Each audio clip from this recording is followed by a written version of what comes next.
로마서 12장 말씀을 통해서 은혜를 받으시겠습니다. 이 로마서 1장에서 11장까지는 복음의 이론이라고 하면 이 12장부터는 이제 실천편이라고 볼 수가 있습니다. 그냥 머릿속으로 알고 있는 것만이 말씀이 되어서는 안 되고 그 말씀이 우리의 삶 속에서 실천되어질 때에 그게 온전한 말씀이다라고 하는 것입니다. 1절에 보시면 그러므로 형제들아 내가 하나님의 모든 자비하심으로 너희를 권하노니 너희 몸을 하나님이 기뻐하시는 거룩한 산 제물로 드리라. 이는 너희가 드릴 영적 예배니라. 그러므로 1장부터 11장까지 설명을 하고는 그러므로 그러면 그 앞에 내용이 무슨 내용이냐? 우리 인간은 죄인이다라고 하는 것입니다. 죄 없는 사람이 한 사람도 없다. 그런데 그 죄에서 인간 스스로 자기의 노력으로 자기의 선행으로 율법을 잘 지킴으로 빠져나올 수 있다고 그랬습니까? 없다고 그랬습니까? 없다라고 하는 것입니다. 자기의 어떤 공로로는 그 죄와 사망에서 빠져나올 길이 없다라고 하는 것입니다. 그래서 하나님께서 독생자 예수 하나님의 아들을 이 땅에 보내셔서 십자가에서 죽으심으로 우리의 죄의 문제를 다 해결하셨고 또 3일 만에 부활하심으로 우리가 죽음을 이기고 영생의 길에 들어설 수 있게 해주셨다라고 하는 것입니다. 그것이 하나님의 긍휼하심이고 사랑이다라고 하는 것입니다. 그러므로 우리는 그 예수를 믿음으로 이제 하나님의 자녀가 되었고 양자가 되어서 새롭게 되어서 새로운 삶을 살아가야 된다라고 하는 것입니다. 자, 다시 1절에 보면요. 그러므로 형제들아 내가 하나님의 모든 자비하심으로 너희를 권하노니 하나님의 자비하심 때문에 그 십자가의 사랑 때문에 우리가 이제 하나님의 자녀가 되었으니 너희에게 권한다라고 하는 것입니다. 너희 몸을 하나님이 기뻐하시는 거룩한 산 제물로 드리라. 여기서 너희 몸은 단순히 육신만을 가리킨 것이 아니라 전인적인 인간을 가리킵니다. 내 영혼과 육신 전체 다 나의 전부를 아예 내 자신을 하나님 앞에 산 제물로 드리라라고 하는 것입니다. 자, 제물은 바치면 죽습니까? 삽니까? 잡아서 바치는 것입니다. 이제 나는 하나님 앞에 바쳐졌다 이 말입니다. 이 말은 나의 육신의 자아, 옛 자아는 이제 십자가에서 죽고 이제 새 사람으로 드려졌다라고 하는 것입니다. 예수 안에서 새로운 생명을 얻었다라고 하는 것입니다. 이제 내가 주인입니까? 예수가 주인입니까? 예수님이 주인 되는 삶을 살아라는 것입니다. 내 욕심대로 교만함으로 그 옛날에 그 어리석었던 그런 삶이 아니라 이제 예수 안에서 새 사람이 되어 살아가라라고 하는 것입니다. 이것이 산 제물로 드리는 것입니다. 이것이 영적 예배다라고 하는 것입니다. 그래서 예배는 교회 안에서 드리는 이 예배로 끝나는 것이 아니고 우리의 삶 속에서 하나님 앞에 바쳐진 삶, 나의 옛사람은 죽고 그리스도 안에서 새 사람이 되어서 살아가는 그 온전한 삶으로 드려라라고 하는 것입니다. 그것이 영적 예배다는 것입니다. 2절에요. 너희는 이 세대를 본받지 말고 오직 마음을 새롭게 함으로 변화를 받아 하나님의 선하시고 기뻐하시고 온전하신 뜻이 무엇인지 분별하도록 하라 라고 말씀합니다. 이 세대를 본받지 말라, 세상 따라가지 말라라고 하는 것입니다.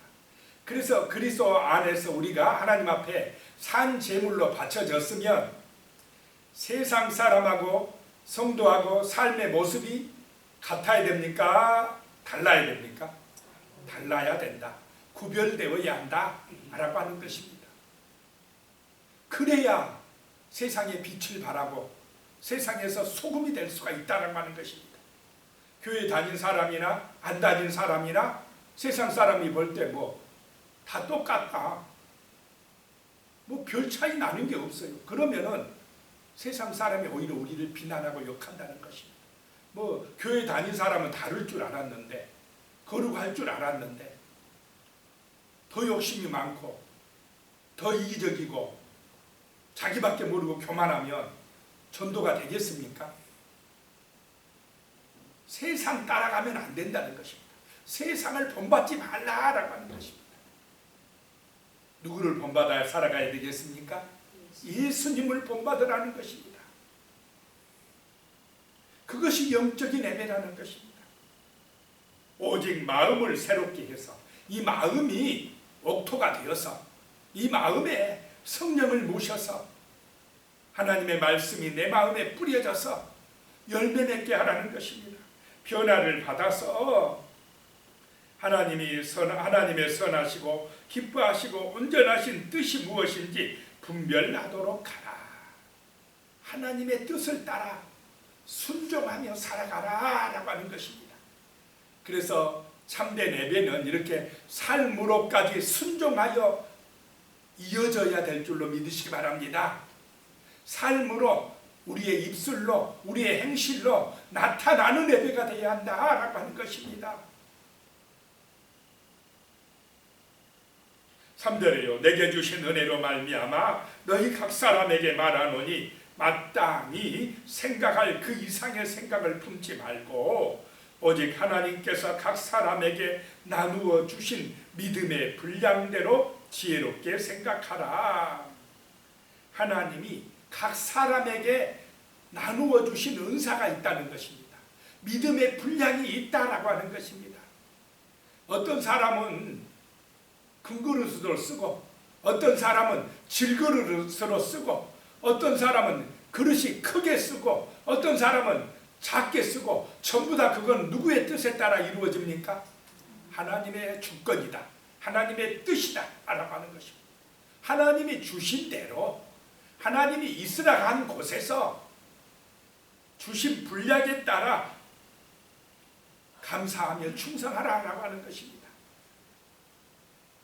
서로 비교하면서 시기하고 질투하지 말라. 그것은 세상 사람들이 하는 것이다 라고 하는 것입니다. 한 달란트 받았으면 한 달란트 받은 것에 감사하며 충성하라는 것입니다. 왜 나는 5달란트 안 줬습니까? 저 사람은 5달란트 주고 왜 나는 1달란트 밖에 안 줍니까? 하나님 앞에 불평하고 원망하지 말라는 것입니다. 하나님이 주신 만큼 그 주신 믿음의 분량대로 주신 것 가지고 최선을 다하여 충성하라. 감사하며 충성하라 라고 하는 것입니다. 하나님은 1달란트 받았든 2달란트 받았든 5달란트 받았든 하나님 앞에 충성하는 모습을 보고 착하고 충성된 종아라고 말씀하실 줄로 믿으시기 바랍니다. 많이 가졌다고 더 칭찬하고 적게 가졌다고 조금 무시하고 그거는 세상이지 하나님은 그렇게 하지 않으신다라고 하는 것입니다. 자기의 믿음의 분수대로 충성하라라고 하는 것입니다. 4절에 우리가 한 몸에 많은 지체를 가졌으나 모든 지체가 같은 기능을 가진 것이 아니니 우리는 한 몸 그리스도 안에 있는 지체들이다 라고 하는 것입니다. 손은 손의 역할을 하면 되고 발은 발의 역할을 하면 되고 눈은 눈의 역할을 하면 된다라고 하는 것입니다. 서로 비교하면서 눈이 그냥 손을 비난하고 손이 눈하고 싸우고 그러면 됩니까? 안 됩니까? 각자의 일이 다르다는 것입니다. 다 필요한 존재들이라는 것입니다. 몸에 붙어있는 지체들이 서로 싸우면 안 된다라고 하는 것입니다. 그리스도의 몸된 교회에 붙은 우리 성도들은 서로 분쟁하거나 다투거나 시기한 것은 교만인 줄로 믿습니다. 그건 하나님의 뜻을 거역하는 것이다 라고 하는 것입니다. 우리의 지체들은 예수 안에 붙어있는 정말 하나다는 것입니다. 하나지만 하나님이 주신 은사가 그 기능이 각각 달라서 다르게 또 충성하되 몸된 교회에 속해 있는 하나다라고 하는 것입니다. 서로 지체끼리 분쟁하면 안 된다. 비교하고 서로 네가 크네 작네 그렇게 하면 안 된다라고 하는 것입니다. 5절에요. 이와 같이 우리 많은 사람이 그리스도 안에서 한 몸이 되어 서로 지체가 되었느니라. 예수 안에서 우리는 한 몸인 줄로 믿습니다. 한 교회다 라고 하는 것입니다. 6절에 우리가 주신 은혜대로 받은 은사가 각각 다르니 혹 애언이면 믿음의 분수대로. 어떤 사람은 애언의 은사가 임했습니다. 애언이라는 것은 점치는 것이 아닙니다. 뭐 어디로 가면 뭐 돈 많이 벌겠다, 무슨 일을 하면 무슨 사업을 하면 좋겠다 그렇게 점쳐주는 것이 애언이 아니고, 애언은 하나님의 말씀을 가르치는 것입니다. 성경의 말씀, 우리의 미래가 성경에 다 나와 있습니까? 안 나와 있습니까? 다 나와 있습니다. 성경 말씀을 가르치는 것이 애언이다 라고 하는 것입니다. 애언의 은사가 있는 사람은 믿음의 분수대로 하고, 7절에 혹 섬기는 일이면 섬기는 일로, 혹 가르치는 자면 가르치는 일로, 하나님의 사람에 맞게 다 주셨다는 것입니다. 어떤 사람은 섬기는 일을 잘해요. 누가 힘들면 가서 대접해 주려고 그러고, 조금만 가졌어도 나누어 주려고 하고, 이 섬기는 은사가 있는 사람들이 또 있습니다. 어떤 사람은 가르치기를 잘하는 은사가 있습니다. 8절에 혹 이루하는 자면 이루하는 일로, 구제하는 자는 성실함으로, 다스리는 자는 부지런함으로, 긍휼을 베푸는 자는 즐거움으로 할 것이니라. 사람마다 다 받은 은사가 있다는 것입니다. 이로를 잘하는 사람이 있고요, 구제를 잘하는 사람이 있습니다. 구제하는 자는 성실함으로, 이 성실함으로 라고 하는 뜻은 순수하게 대가를 바라지 말고 뭐 하나 해주고는 또 그냥 받을까 하지 마라 이 말입니다. 섬기는 것, 구제하는 것은 정말 대가 없이 순수한 마음으로, 사랑의 마음으로 그냥 하라는 것입니다. 하나 해주고 받으려고 하는 것은 그건 온전한 섬김이 아니다는 것입니다. 긍휼을 베푸는 자는 즐거움으로 하라. 그냥 기쁘게 베풀어라. 그래야 하나님이 갚아주시고 복이 되실 줄로 믿으시기 바랍니다. 9절에 사랑에는 거짓이 없나니 악을 미워하고 선에 속하라. 9절부터는 누구나 실천해야 될 것들, 일반적인 것들에 대한 말씀입니다. 사랑의 마음을 갖고 하라는 것입니다. 사랑하면 거짓이 없다. 그냥 사랑하면, 부모가 자식을 사랑하면 뭐 대가를 바랍니까? 그냥 해주고 싶어요. 연인끼리 서로 사랑하면 아깝습니까? 뭐가? 아이고 돈 아까워서 이런 마음이 듭니까? 그건 가짜입니다. 사랑 안 하는 것입니다. 사랑은 대가가 필요 없습니다. 그냥 해주고 싶어집니다. 우리가 하나님을 사랑하면 그냥 하나님 앞에 드리고 싶어요. 봉사하고 싶습니다. 이게 사랑입니다. 하나님은 그 중심을 보시는 줄로 믿으시기 바랍니다. 그래서 하나님 사랑, 이웃 사랑인 것입니다. 이것이 복음의 핵심입니다. 10절에요. 형제를 사랑하여 서로 우애하고 존경하기를 서로 먼저 하며. 우리는 형제니까, 가족이니까 형제를 사랑하여 서로 우애하고 존경하기를 먼저 하고, 이러면 분쟁이 일어나겠습니까? 안 일어나겠습니까? 이것이 사랑입니다. 이것이 하나님 중심인 것입니다. 예수를 본받는 것입니다. 근데 세상을 따라가면요, 이런 사랑이 없어요. 교만합니다. 이기적입니다. 탐욕에 빠져 있습니다. 이거는 예수를 본받는 삶이 아닙니다. 영적 예배를 드리지 못하는 것입니다. 11절에 부지런하여 게으르지 말고 열심을 품고 주를 섬기라. 하나님을 사랑하는 사람은 부지런합니다. 게으르지 않습니다. 자기 맡은 일에 충성스럽다 이 말입니다. 충성된 청지기가 된다는 것입니다. 이기적이니까 게으릅니다. 12절에요. 소망 중에 즐거워하며 환난 중에 참으며 기도에 항상 힘쓰며 천국 소망 가지고 예수 소망 가지고 기뻐합니다. 성도의 기쁨은 예수인 줄로 믿습니다. 세상 사람은 돈 보고 기뻐합니다. 세상에서 높은 직위 얻어야 기뻐합니다. 그런데 성도는 예수 소망으로 기뻐합니다. 구원받은 것에 감사합니다. 또 환난이 있어도요, 인내합니다. 참고 견딥니다. 기도에 항상 힘씁니다. 기도함으로 신령한 기쁨을 얻는다는 것입니다. 은혜를 받는다는 것입니다. 원망하지 아니하고 불평하지 아니하고 기도한다는 것입니다. 범사에 항상 기도하는 사람이 되어진다는 것입니다.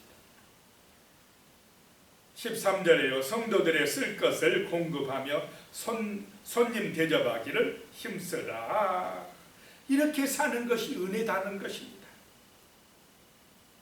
늘 성도들을 살필 줄 알아요. 누가 어렵지 않나? 누가 아파서 고난받는 사람이 지금 어렵지 않나? 누가 굶고 있지 않나? 누가 지금 마음이 괴로워서 힘들어하지 않나? 교회의 직분자는요, 이런 것을 살필 줄 아는 사람이어야 됩니다.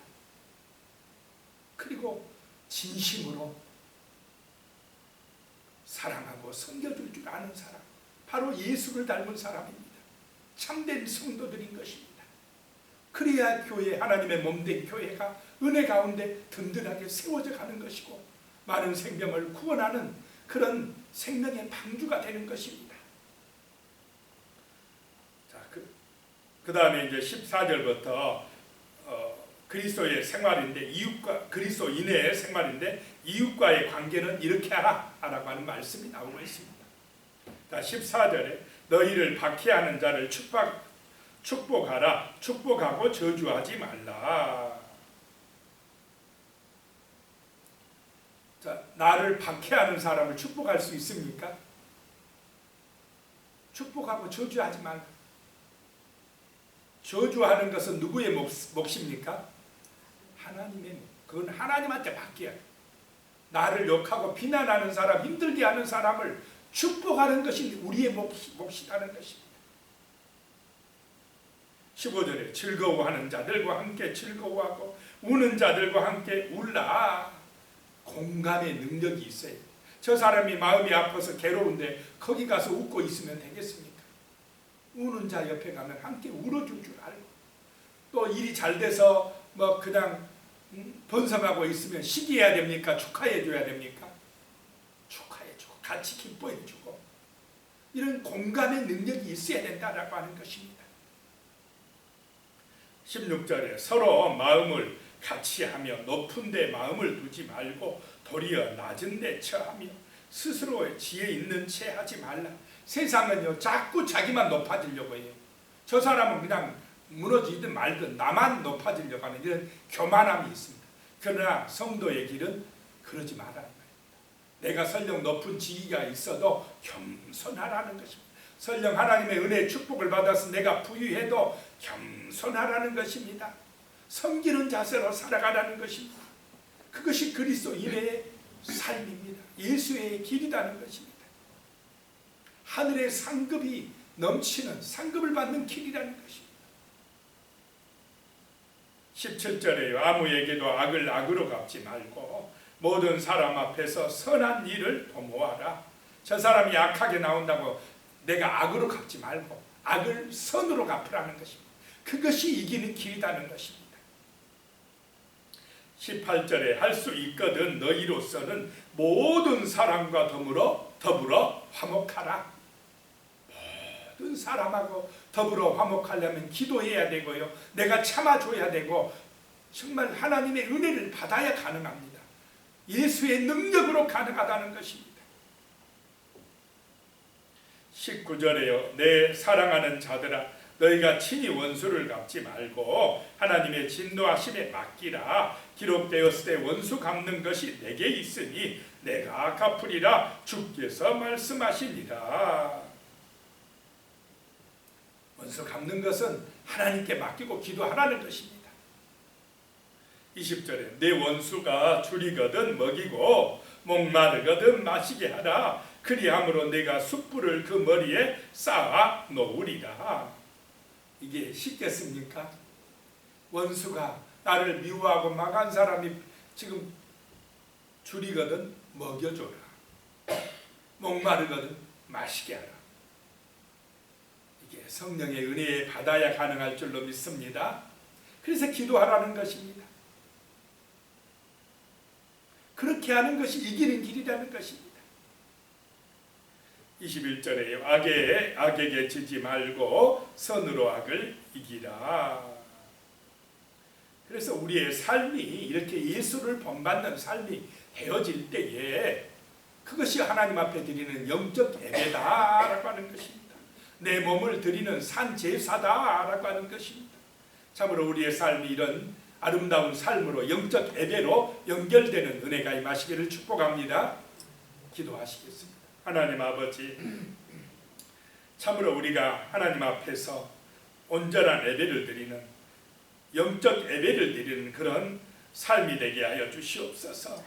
우리의 입술로만 생각으로만 마음으로만 드리는 예배가 아니라 우리의 몸으로 드리는 예배, 우리의 삶 속에서 예수를 본받는 삶이 되는 예배, 원수까지도 사랑할 수 있는 그런 온전한 삶으로 드리는 예배, 그런 예배가 되어질 수 있도록 주여 우리를 도와주시옵소서. 성령의 은혜로 충만케 하여 주시옵소서.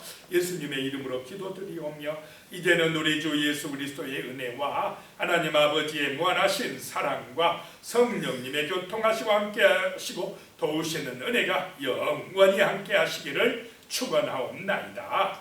아멘.